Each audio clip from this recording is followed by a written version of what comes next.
Hello everyone, Miss Carrie here from Miss Carrie's Creations. This week I am joining the 12 Days of Christmas Memories YouTube Inspiration Hop. For day 8, our theme is Baby It's Cold Outside. So I've gone ahead and grabbed a few items from my craft stash for today's layout. These photos are of my nephew when he experienced his first snow here in Colorado. And I just love the expression on his face, so I'm going to record that memory today. I'm going to be using a page map sketch to help me with this layout. The papers that I have chosen are from a couple of different collections, but I chose them because they go well with the photo.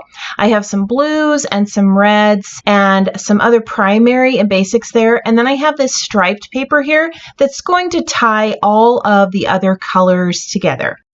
All right, let's go ahead and get started with the layout. All right, so here are all of the items prepped and ready to go. I have some embellishments over here and my papers are already cut down.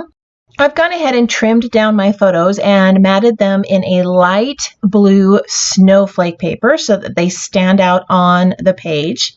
This background paper is from Fancy Pants Design, and it reminded me of snowballs, and I think it's going to go really well with the rest of the elements on the page. Off camera, I added some strips of paper which I stitched in place using some white thread. This matches that page map sketch. I just added an extra paper strip to go along with the colors of the page. So I'm going to go ahead and adhere this little snowball paper in place. I have left some white cardstock around the edges, and this is going to help to create a frame around the photos on this page.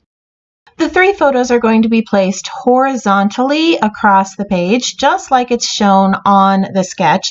Now, my photos are a little bit larger than suggested, but I couldn't trim them down too much more because I was going to lose some of the elements in those photos. I'm just going to pop these photos up with some thin foam tape, and this is going to allow me to tuck a few elements underneath those photos when I add them to the page. Now, if you take a look at the sketch, there's kind of a border of what looks like tickets below all of those photos. Now, instead of doing a rectangular border, I have decided to add snowflakes across the base of the photos. And I decided to cut these out using some dies from vellum. At first, I tried to use some white cardstock, but they just stood out too much. And I like the texture that the vellum is going to add to the page. And it's just going to be a nice, subtle border to just kind of create a nice little landing zone for those photos. So I'm just placing these snowflakes down randomly underneath the photos using some glue dots. Now, I'm not too worried about the glue dots showing through the vellum because once all of the snowflakes are layered on top of each other, all you're going to see are the delicate details of the snowflakes all clustered under the photos. So you can see I've just created a border of snowflakes, and when I bring this up close, you can see how delicate that vellum looks, and it doesn't take away from the photos. All right, now that I have my photos and my background down, I'm going to start building that embellishment cluster over on the left side of the page. I chose these little tree stickers because they have a blue background that matches the blue around my photos and some of that blue up in that striped pattern paper. Now I chose to add trees instead of tags to match the theme of the photos and to add a vertical element to the page. I have a lot of horizontal lines with the photos and the pieces of paper, and these vertical trees are going to create a nice balance to my layout. I did like that little tag shape on the page sketch, so I'm going to be adding a tiny little tag right next to the trees, and this is where I will add my journaling to the layout later on. I'm also going to tuck a little snowflake behind that tag. Now that I've finished creating this cluster over here on the left, I want to create a cluster in the upper right side of the page. I'm going to add a really large white snowflake up there that I cut out using a die. And then on top of that, I'm going to add this word burr. This is the perfect little element to add, and it matches his cute little face that he made when he touched that snow for the first time. I'm also going to add another gray snowflake to this cluster to match the other snowflake that I added on the page. Now down on those trees, I have that little bit of blue that matches the photo mats. So I want to add a little bit of blue to that top cluster, and I'm going to do that with this tiny little star-shaped snowflake. So I've created a cluster in the upper right, and I have a cluster on the left. And I want to create something down on the lower left side of the page. And this is where I'm going to put my title. I'm going to be using this black tag, and it's going to match some of the other black elements on the page. And it's going to create a nice diagonal flow as you read the title in the lower left, and you go across the page to the word burr on the upper right. So I'm just going to start building this little cluster here with the snowflake tag and this little checkered tab, a couple of little mittens with blue snowflakes that match some of the other blue elements on the page. And then I'm going to go off camera and use my Cricut to cut out a title.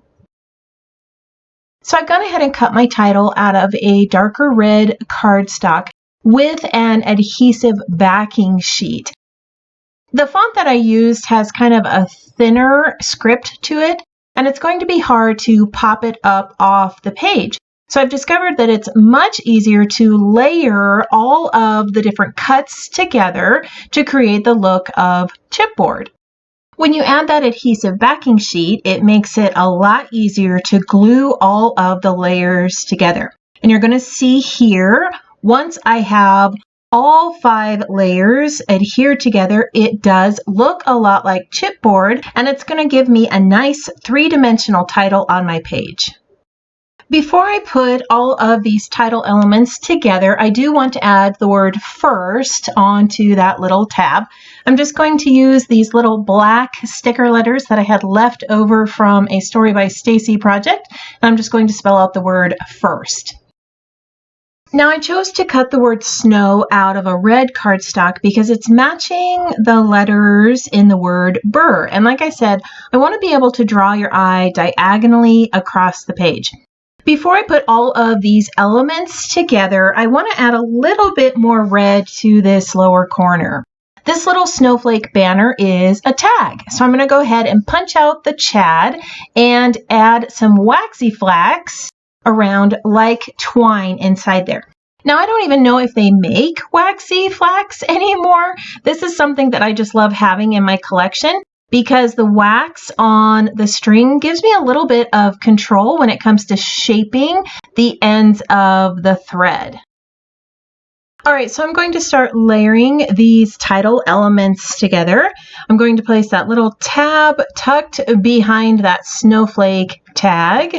And then I'm going to add that Cricut cut title onto the tag. Since these had the adhesive backing sheet on each of the pieces, all I have to do is pull off that backing and adhere it onto the snowflake tag. So you might have noticed that I'm repeating certain elements on the page. I have some red letters, I have some blue elements that match the clothing my nephew's wearing, and I've also added 3 of those gray snowflakes. By repeating elements, I'm creating a nice visual triangle on my page. Off camera, I printed my journaling on the tag, and you might have noticed that that O looks a little bit funny. It didn't print, so I drew it in with a pen, but it looks okay. So I'm going to go ahead and add that tag next to the photos to tell the story of my nephew's first snow. Now, as I was adding the tag, I realized that I don't have a red element in this little cluster. So I went ahead and added some thread to a red button, and I'm just going to place that at the top of the tag. I'm also going to add a little blue star in this cluster, and now the layout's complete. Let's take a look at how this layout compares to the sketch. I do have that horizontal pattern paper across the top. I just added a third one to match elements on the page. I did add that vertical cluster to the left side of the photos, and then I just shifted my title down to the lower left-hand side of the page. My photos do go horizontally across the page. They're just a little bit bigger, and I have that nice snowflake border below it. I wasn't able to put an element on the far right of the photo, so I ended up placing it in the upper right-hand corner, which creates a nice diagonal flow across my layout. I truly love how all of these elements came together and how I was able to alter the sketch just a little bit to match the elements I had for my photos. I want to thank you for joining me today for day 8 of the 12 Days of Christmas Memories YouTube Inspiration Hop. This adorable layout of my nephew discovering snow was perfect for the theme, Baby It's Cold Outside. I have put links to all the other creators participating in this hop in the description below. I hope that today's project inspired you to grab a sketch and create a layout of your favorite snow day memories. If you would like to see more scrapbook layouts I have made, you can click on that collection icon above. While you're at it, go ahead and hit the subscribe button to subscribe to my channel. I hope you have a wonderful week, and I can't wait to see what you create.